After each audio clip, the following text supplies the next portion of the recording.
আচ্ছা সোহেলের বাপ, আমার একটা কথা কোনো কিছুতে বুঝে আইতাছে না।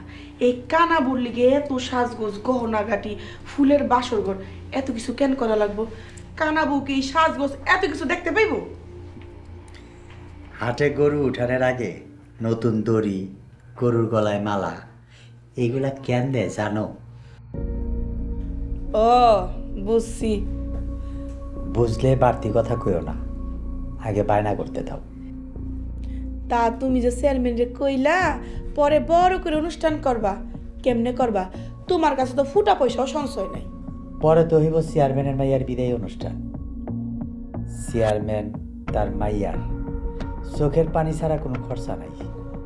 তোমার পোলা যে নীতিবান, পরে যে কি হইব আল্লাহই জানে। বউ নাইলে কানা, তোমার পোলাই তো আর কানা না। পোলার চোখে ধুলা দিতুই না। আমার লইয়া তো কোনো চিন্তা করি না, চিন্তা তো সব তোমার লইয়া। পরে না জানি আবার কোন প্যাঁচ লাগাও। আমি প্যাঁচ লাগাইলে তুমি প্যাঁচ ছুড়াই ফেলাইবা, যেমনি কইরা গরুর দড়ি খুইলা দালালি করো। শোনো, ও ঘরে না আনা পর্যন্ত তুমি থাকবা একেবারে নরম আদরে শাশুড়ি মা।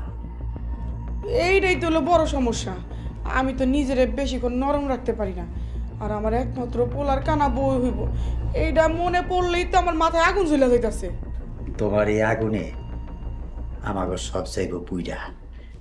আচ্ছা শোনো না, তুমি তো দালালি করে এখনো পর্যন্ত আমার একজোড়া চুরি কিনা দিতে পারলা না।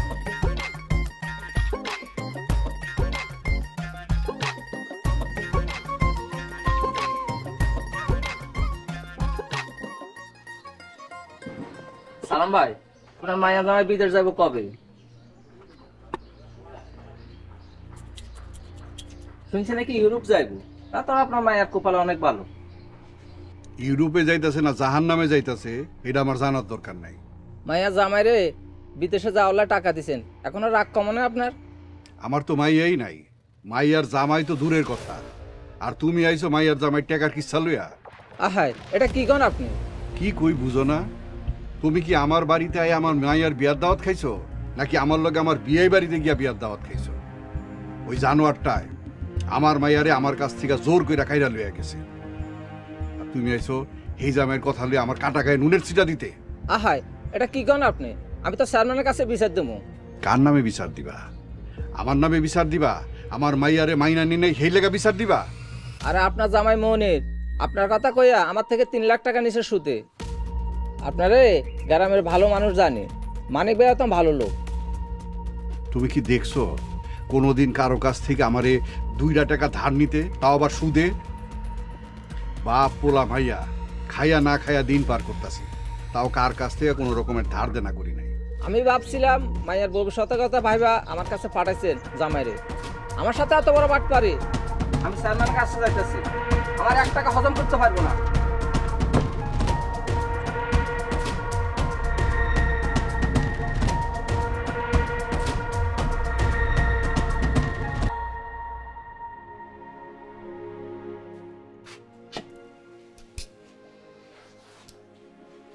কি ব্যাপার, তুমি এমনি আমার বিদায় দিলে? আমি বিদেশে কেমনে থাকি কত? বছরে একবারই আসো, কয়েকটা দিনের জন্য। কয়েকটা দিন যে কিভাবে কেটে যায় মনে হয় স্বপ্নের মতো। ঘুম থেকে উঠে দেখি তুমি পাশে নেই। আমি আর বেশি দিন বিদেশ করবো না, তোমারে ছাড়া আমার ভাল লাগে না। আবার কবে আসবা? এইবার তো অনেক কম সময় নিয়ে আসলা। এখন তো আমাদেরই কথা ছিল না, একটা উসিলা পাইলাম তাই চইলা আইছি। তোমারে দেখার লোভ সামলাইতে পারলাম না। এইবার আমি মা ডাক শুনতে পারবো তো? সবই আল্লাহ পাকের ইচ্ছা। আর পরের বার আইসা তোমার কোলে যেন আমি আমার সন্তানের মুখ দেখতে পাই। তাই যেন হয়। একলা এক একটা দিন আমার কাছে বছর সমান পাহাড় লাগে। আমার আর সহ্য হচ্ছে না। আচ্ছা, এখন তুমি আমার বিদায় দাও, চলো আমার আগাই দিয়ে আসো।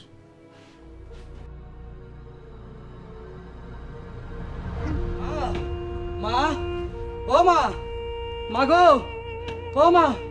কি হইছে রে বাজান? তুই এমন করতেছিস কেন বাজান? জানোয়ারটা কই মা? কালকে রাতে তো ঘরেই আসছিল, সকালে নাস্তা করে বেরিয়েছে। মা, মা গো, আমার সব শেষ হয়ে গেছে মা, আমার সব শেষ হয়ে গেছে। কি করছ বাজান? কি হয়েছে রে বাজান? এই আমার কথা বুঝছ? বাজান, বাবা